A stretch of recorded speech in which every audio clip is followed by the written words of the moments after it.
Calculate the class width of this data and construct a frequency distribution for this data set using 5 classes. Enter the lower and upper class limits of each range in the respective boxes, and then fill in the corresponding frequency. So when we have a data set and we want to create a frequency distribution from that data set, the first thing that we have to do is calculate the class width.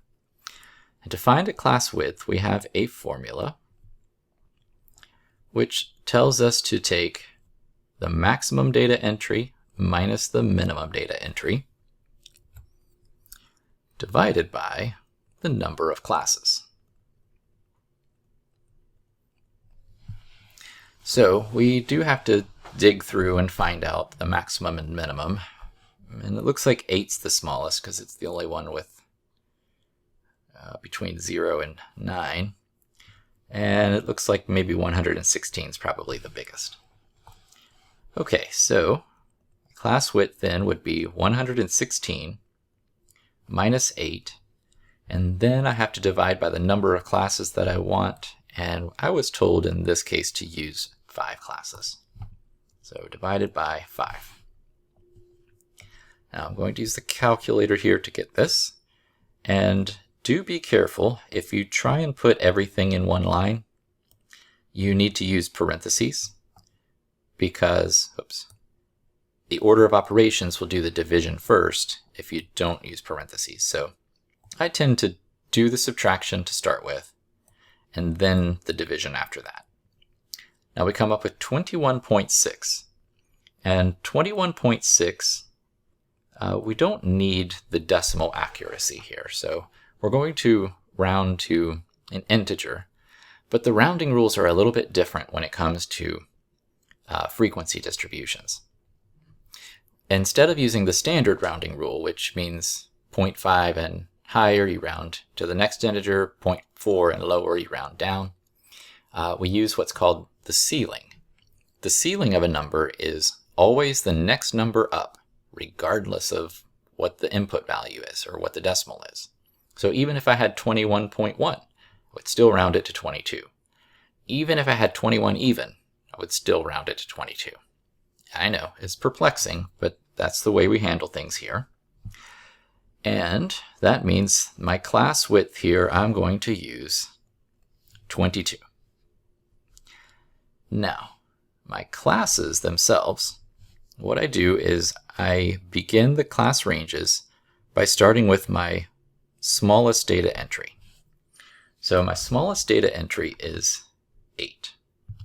Now I'm going to take 8 and add 22 to that, and that will give me the next lower class limit for my classes.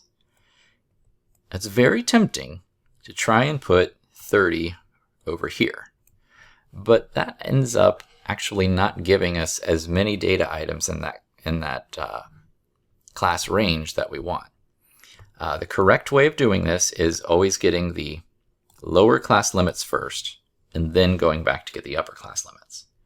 So if I take 30 plus another 22, that gives me 52.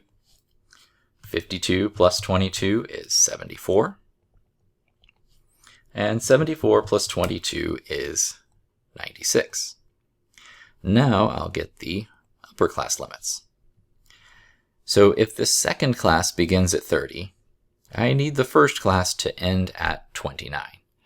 And that it ends at 29, it gives a spot for every single data item to fit somewhere in the table.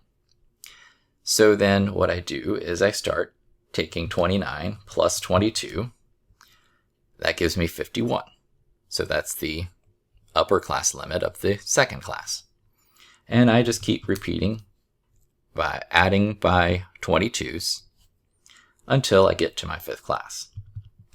So then that's 95.